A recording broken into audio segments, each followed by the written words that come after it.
Yo, how you doing tonight, boys? You are privy to a little late night with the Manila Thriller here in the lovely confines of 6627. Tonight's week 6, already 6 weeks in. Double threes, 5-1, however you want to call it. 6 weeks into our fantasy baseball season, we finally saw our first undefeated team become defeated at the hands of the second place team that was our matchup of the week last week. So, that was pretty nifty. This week's matchup's brought to you by Mountain Dew. If you're not doing the dew, then what are you doing? Proud sponsors of the Matchup Week Up preview show. Alright, back to our matchup preview show itself.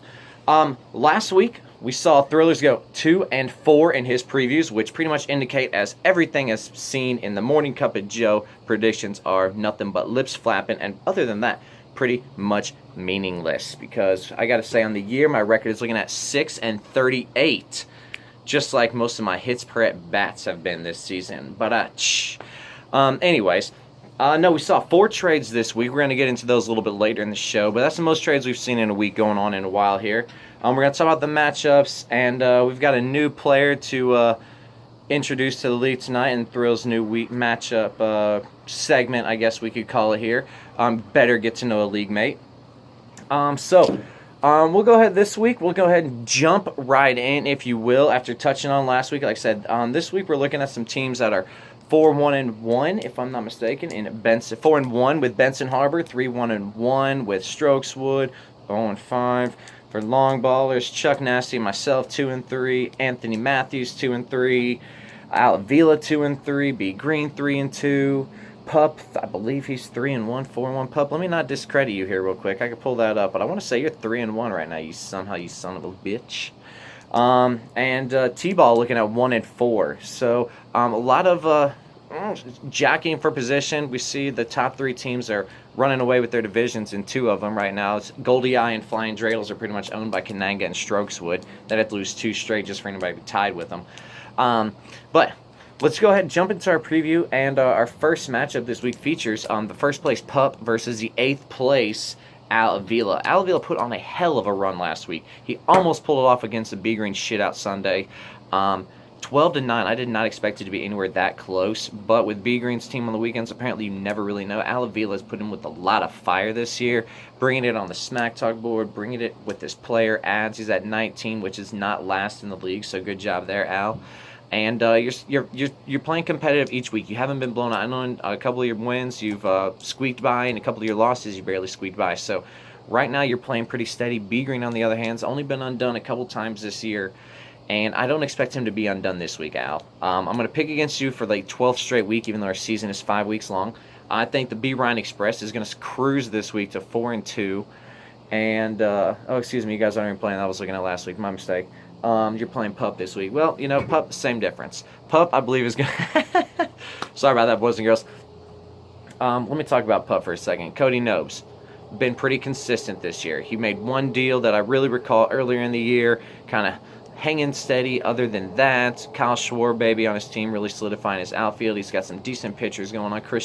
Carlos Martinez.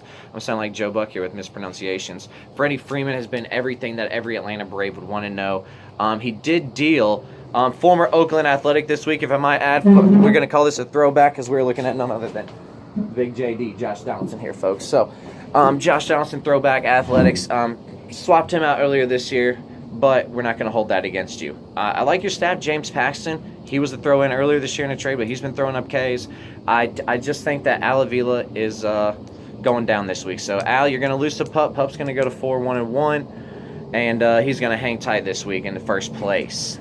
All right, moving on to our next matchup. That's going to be Chuck Nasty versus T-Ball. The one who talks a lot, T-Ball. Love it, T-Ball. I appreciate it.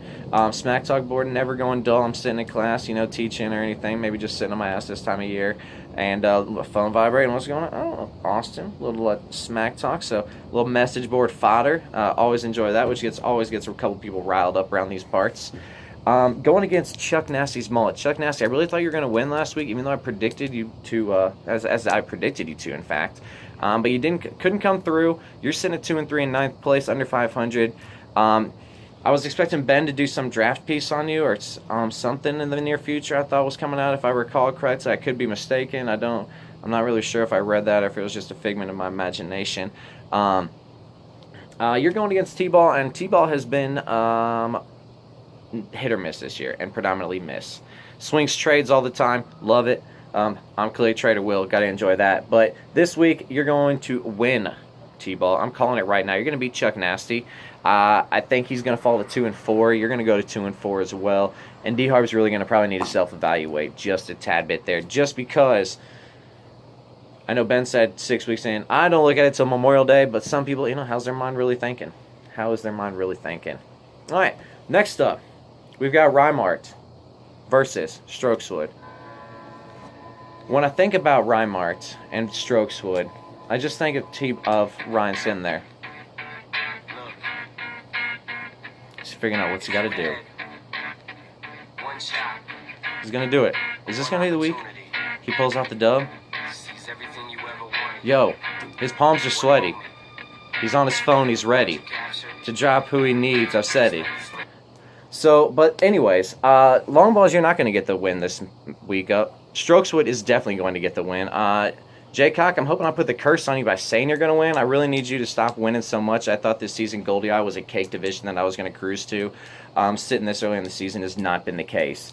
Long ballers, 0-5, just made a trade today, looking to avoid the 0-6 and really falling behind. You've got the best division, it appears on paper, aside from the Puss Porches, the newbies to the league.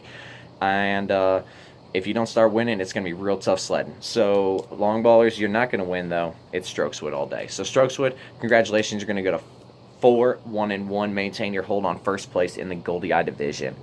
All right, so next up, I believe we're looking at a little Trader Will here, going against Los Mexis. Neither of these guys are afraid. They're not afraid to make a trade. They're not afraid to throw something out there, whether it be outlandish or not. They're not afraid to throw something out there, look back 10 seconds, and be like, damn, they might actually be getting the better of me. Whoop, whoop, whoop, whoop, whoop, whoop. Pull that trade back, cancel it out. Because I know I've done that once or twice, and I know Billy Baseball has also done that. So, this week it's a matter of trade masters, or maybe not trade masters, but trade tossers. I'd say the double T, TTs, Texas Titties. Los Mexis versus Trader Will be a matchup of guys that want to improve their team on a regular basis without giving up as much as they could and should for the said player. William, I've enjoyed looking at your fish, catching up with your good times in Chicago, loving the fact you have a Cubbies infatuation. But it's against me and my Braves infatuation, or my fantasy team, apparently my Yankees infatuation, or is it possible my Cubs infatuation? Could I possibly have your two favorite Cubs on my team right now? Could that possibly make a difference in our matchup this week? Oh man, wouldn't that be sweet justice? Needless to say, I don't think the addition of either of those players is going to help my squad. My team batting average on the year is 224. That is 17 points below the next worst team in fantasy baseball, which would indicate why I'm sitting at 2-3. Los Mexis has not been near as bad. Los Mexis is very steady production this year, and Los Mexis is a 3-2, getting ready to go to 4-2, because I think, once again, you're going to pull out the dub over Trader Will, and he's going to really much need to simmer down on the trade and maybe see what his team can do as a full squad.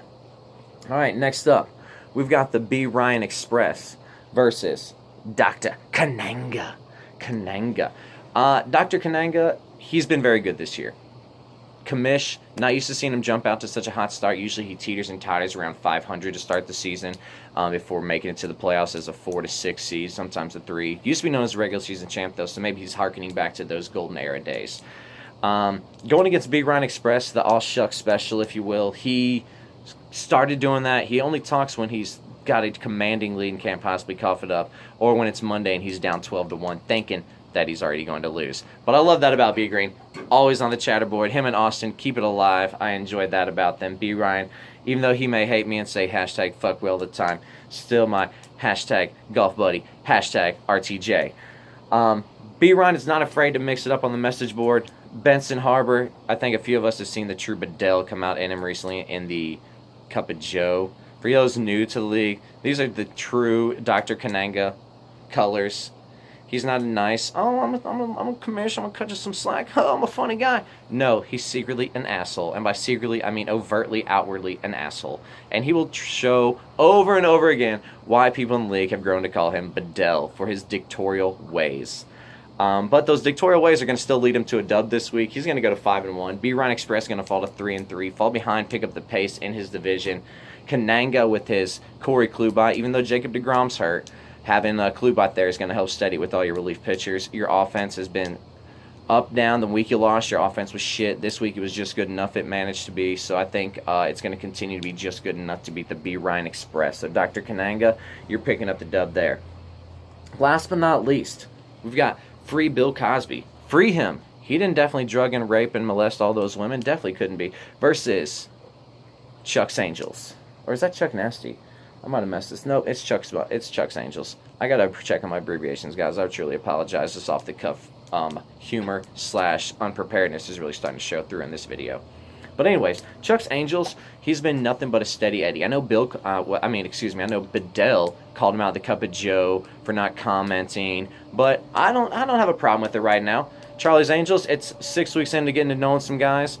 I don't know your background very well yet. I hope to get you on Better Get to Know a League Mate. Maybe send me some information, Mr. Will711 at Yahoo or Mr. Will711 at Gmail.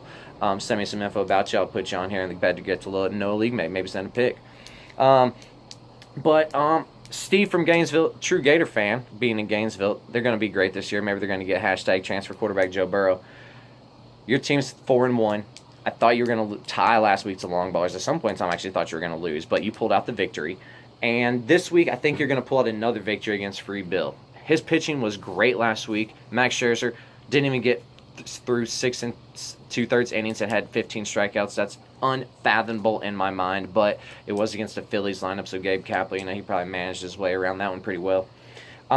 Chuck, you're going to win. You're going to beat Free Bill. I need that to happen. Free Bill doesn't need it to happen. I don't expect his offense to be as great as it was last week. They were just triples and homers and fucking runs and doubles out the asshole just every day. 12 for 37. I'd say that's pretty freaking awesome. So I think you're going to win, and we're going to call it a day there with Chuck. So we're going to see Dr. Kananga, Pup, Chuck's Angels, Stroke, T-Ball, and Los Mexis pull out the dubs this week. At least that's my predictions. All right, guys, so I said I'd talk about the trades earlier. Last week we saw 4 trades go down. I'm going to tell you what I like about each trade. I'm not going to smash them. I'm just going to tell you what's good about each trade. On the first one, you for Longo. Billy Baseball acquired Longo off the waivers. Traded him for you, who's playing like he deserved to be on waivers. So he didn't give up much. You's got a lot of potential there. Austin needed another third baseman. We ain't got any more than third basemen.